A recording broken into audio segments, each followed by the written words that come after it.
Alright, it's Friday, June 28th, 2013. This is beekeeper Sean. He's here to collect these gajillion bees that have decided to live in my bush and on the side of my house up here.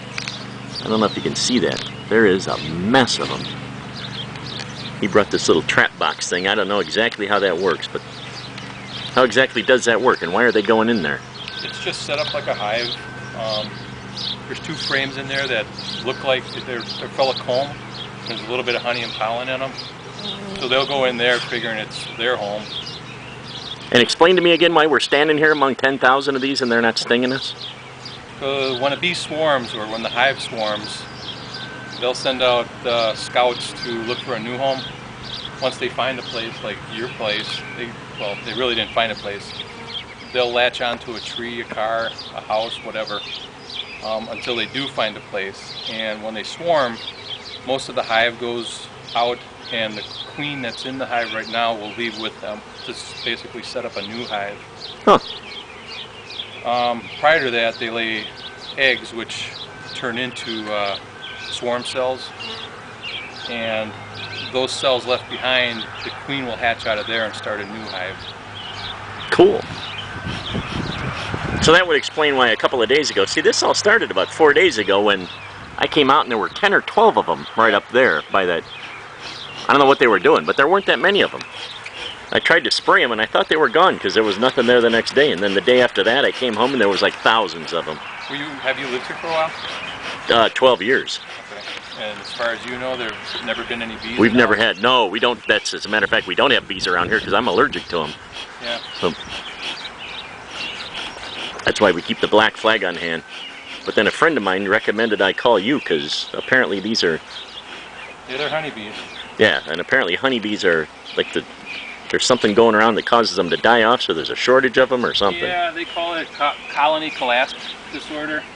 They think it's because of all the chemicals that are sprayed on the crops, and a lot of these seeds have pesticides before they plant them. Well, this colony hasn't collapsed because these bad boys are everywhere.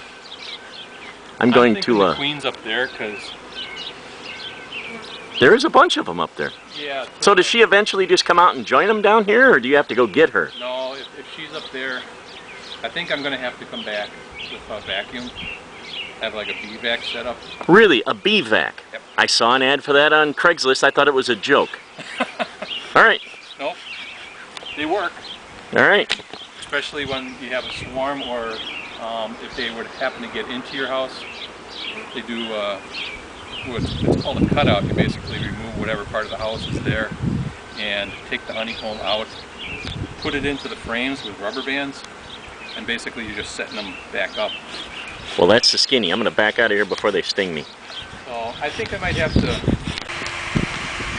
Alright, it's about 7:30, 8 o'clock at night. Sean has returned with what he calls the bee vacuum. I'm not going to lie to you, this entire process so far has been pretty friggin' fascinating. I have no idea what he's doing, but I know that thing is hooked to a shop vac. Whatever that box does, it did most of it, because this was the most prominent place with bees, and 3/4 of them have already gone down into that box, along with the thousands that were flying around us. There's still a few flying around, but nothing like there was before. And apparently from here you just... I mean, they're pretty docile. He's not using smoke, he's not wearing any protection. He's just up there with a shop vac, sucking them up like they were M&Ms off the floor.